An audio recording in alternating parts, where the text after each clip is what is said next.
दत्त चिंतन श्री गुरुदेव दत्त श्री स्वामी समर्थ महाराज की जय। स्वामी दत्त सेवा या चॅनलवर तुम्हा सर्वांचे खूप खूप स्वागत। तुम्हा सर्वांना आरोग्य उत्तम असं मिळू दे, राहिलेलं आयुष्य तुमचं आरोग्यदायी जाऊ दे असं मी स्वामीचरणी प्रार्थना करते आणि माझ्या व्हिडिओला सुरुवात करते।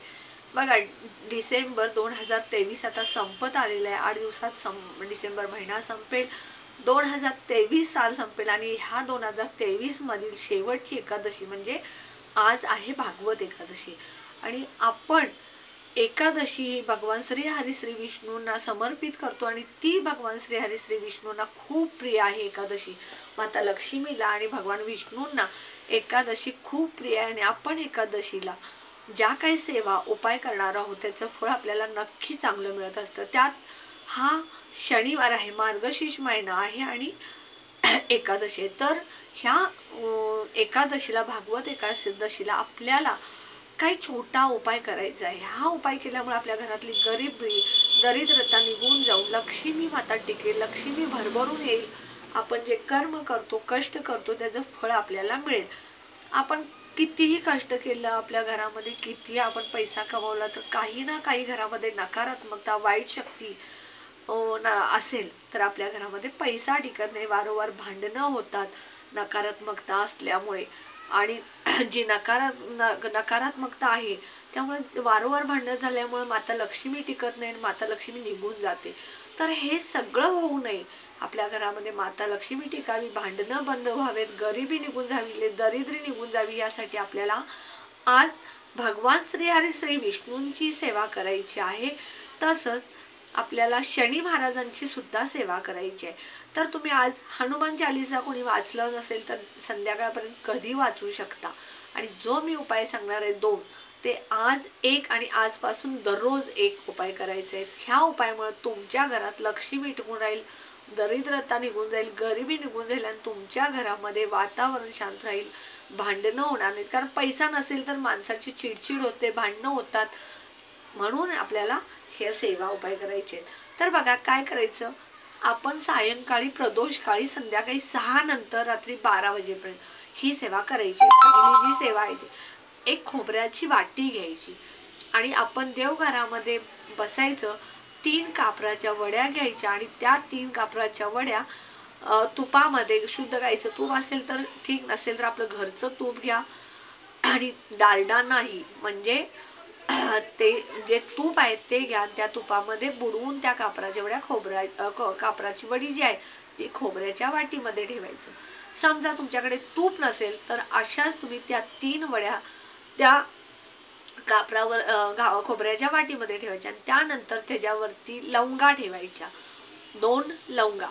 तर हे जे आहे, लवंग ही माता लक्ष्मीला खूप प्रिय आहे, म्हणून तुम्ही 2 लवंगा ठेवायच्या आणि त्यानंतर तुम्ही हा कापूर प्रज्वलित करायचा आणि तुम्ही देवघरामध्ये बसून लक्ष्मी अष्टकम हे 3 वेळा आणि त्यानंतर श्री सूक्त 1 वेळा म्हणायचं। तुम्हाला शक्य नसेल तर तुम्ही श्री सूक्त नाही म्हटलं तर चालेल, पण श्री लक्ष्मी अष्टकम म्हणायचंच आहे। ते फक्त 3 वेळा म्हणायचं, सॉरी 2 वेळा नाही, 3 वेळा म्हणायचं। 3 मिनिट लागतात, 1 मिनिटात 1 वेळ होतं। छोटं 5-6 ओळीचं आहे तर ते तुम्ही म्हणू शकता। तुम्हाला म्हणता येत नसेल तर यूट्यूब चॅनलला लावा आणि त्याच्याबरोबर तुम्ही म्हणा, तुम्हाला ते पाठ होऊन जाईल। आणि त्यानंतर तुम्ही लक्ष्मी मातेची आरती करायची। गुरुवारच्या मार्गशीर्ष महिन्याच्या पुस्तकामध्ये लक्ष्मीची आरती असेल ती करायची, दुर्गटची नाही तर माता लक्ष्मीची आरती करायची। आणि तुम्ही सगळ्यांनी घरातल्या ज्या काही व्यक्ती असतील त्यांनी देवाला नमस्कार करायचा, प्रार्थना करायची, आमच्या घरातली दरिद्रता निघून जाऊ दे, गरिबी निघून जाऊ दे, आमच्या घरामध्ये पैसा टिकून राहू दे, आम्ही कष्ट केले त्या कष्टाचं चीज होऊ दे, आमचे कर्म चांगले राहू देत, अशी प्रार्थना करायची। आणि त्यानंतर तुम्ही ती खोबऱ्याची वाटी असेल, तुकडा असेल, वाटी तुमच्याकडे नसेल तर छोटासा तुकडा कापूर बसण्या इतका घेतला तरी चालेल। आणि त्यानंतर हा खोबऱ्याचा तुकडा, जी वाटी आहे ती तुम्ही तुमच्या कचऱ्याच्या डस्टबिनमध्ये टाका किंवा तुम्ही घराच्या बाहेर जिथे तुमचा हात लागणार नाही, परत पाय लागणार नाही, अशा ठिकाणी एखाद्या झाडाच्या बुंद्यामध्ये टाकून द्या। ही सेवा तुम्ही आज संध्याकाळी प्रदोष काळी करायची आहे, म्हणजे संध्याकाळी 6 नंतर रात्री 12 वाजेपर्यंत केव्हाही केला तर चालेल। दुसरा जो उपाय आहे तो सुद्धा तुम्ही लक्ष्मी प्राप्तीसाठी, घरातली नकारात्मकता जाण्यासाठी, गरिबी जाण्यासाठी, दारिद्र्यता जाण्यासाठी उपाय करायचा। तर बघा, दररोज आपल्याला चांदीची वाटी घ्या, चांदीची पंती घ्या, चांदीची छोटी डिश घ्या, त्यामध्ये दररोज 3 कापराच्या वड्या आणि 2 लवंगा टाकायच्या आणि दररोज प्रार्थना करायची आणि एक वेळ तरी लक्ष्मी अष्टकम म्हणा आणि तुमच्या घरामध्ये फरक तुम्ही 21 दिवसाच्या आत सुरुवात होईल।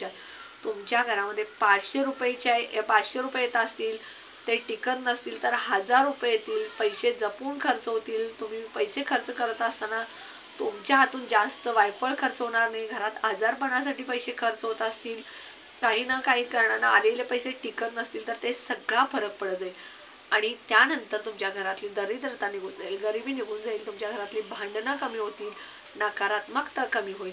तर हे 2 उपाय तुम्ही आवर्जून आजपासून करायला आज पहिला उपाय तो आजच करायचा आहे, दुसरा उपाय तो आजपासून तुम्ही दररोज करायचा। हा उपाय केल्यानंतर तुमच्या आयुष्यात फरक पडेल। हे जो खोबऱ्याचा तुकडा जो आहे तो तुम्ही बाहेरच का टाकायचा किंवा डस्टबिन मध्येच का टाकायचा, तर आपण जी सेवा त्यावरती केलेली आहे त्यावेळेला त्या सेवेमधून नकारात्मकता त्या खोबऱ्यावरती खेचून घेतलेली असते, कापराने लवंगद्वारे। म्हणून हा खोबऱ्याचा तुकडा आपण डस्टबिन मध्ये किंवा एखाद्या बाहेर, घराच्या बाहेर, जिथे आपला पाय लागणार नाही, हात लागणार नाही अशा ठिकाणी फेकून द्यायचा। तर हा छोटासा उपाय वाटतो तुम्हाला साधा सोपा, पण इतका प्रभावशाली हा उपाय की तुम्ही नक्की आजपासून करा आणि स्वतः अनुभव घ्या। हा जो मी व्हिडिओ करते हा तुम्ही जास्तीत जास्त लोकांना शेअर करा, मित्र मैत्रिणी असू, नातेवाईक, शेजारी असू, संबंधित असू दे, किंवा तुम्हाला वाईट जरी समजणारे असतील तर पाठवा। कारण मी तुम्हाला नेहमी प्रत्येक व्हिडिओमध्ये सांगत असते, तुमचे कर्म चांगले ठेवा, कष्ट करा, दुसऱ्याचं चांगलं चिंता, तुमचं चांगलं होईल। दुसऱ्याचं वाईट चिंतला तर स्वामी समर्थ महाराज तुमचं वाईट करायला वेळ लावणार नाहीत। म्हणून नेहमी चांगलं चिंता दुसऱ्याचं, स्वामी समर्थ महाराज नक्कीच तुमचं चांगलं करतील। म्हणून मी आवर्जून सगळ्यांना सांगते की माझा व्हिडिओ जास्तीत जास्त मित्रमैत्रिणींना शेअर करा, व्हिडिओला जास्तीत जास्त लाईक करा, बेल आयकॉनची घंटी दाबा, ऑल बटनला क्लिक करा। माझे छोटे छोटे उपाय सेवा तुम्हाला कळतील, त्यातून तुमचा फायदा होईल। हे उपाय सेवा जे आहेत ते माझ्या मनाच्या नसून वास्तुशास्त्रानुसार, ज्योतिषशास्त्रानुसार, केंद्रानुसार मी सांगितलेले असतात। त्यामुळे तुम्ही आवर्जून हे उपाय सेवा करत जावा। शक्य होईल तेवढ्या सेवा उपाय तुम्ही ज्या छोट्या छोट्या असतात त्या करून तुमच्या घरामध्ये फरक बघा आणि कमेंट करा, जास्तीत जास्त सबस्क्राईब करा। श्री स्वामी समर्थ।